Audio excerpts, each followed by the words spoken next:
মেসির এই ফ্রি কিকটা নিয়ে একটু আলোচনা করা যাক।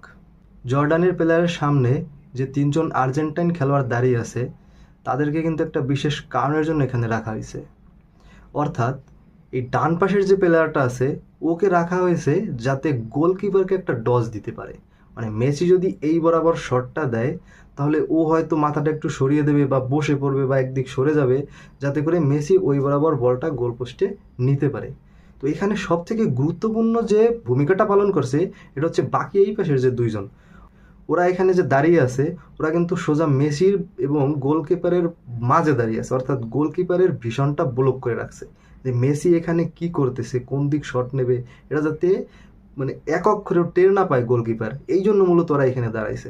দেখুন, মেসি যখন এই ফাঁক বরাবর শটটা দিছে ওরা কিন্তু জায়গা থেকে লড়ে নাই, আর গোলকিপারও দেখতেছে না যে এখন আসলে মেসি কোন দিক শটটা দিছে। এই জন্য না সে দেখতে পাইছে মেসি কোন দিক শটটা দিছে, না সে সেভ করতে পারছে, সে শুধু বোকার মতো দাঁড়িয়ে আছে।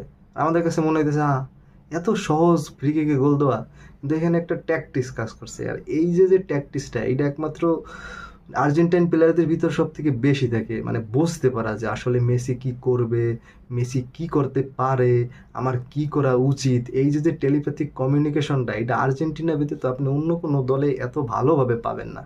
এটাই আর্জেন্টিনা, এটাই মেসি, এটাই আমাদের আর্জেন্টিনার প্লেয়ার, আমাদের মেসি ম্যাজিক।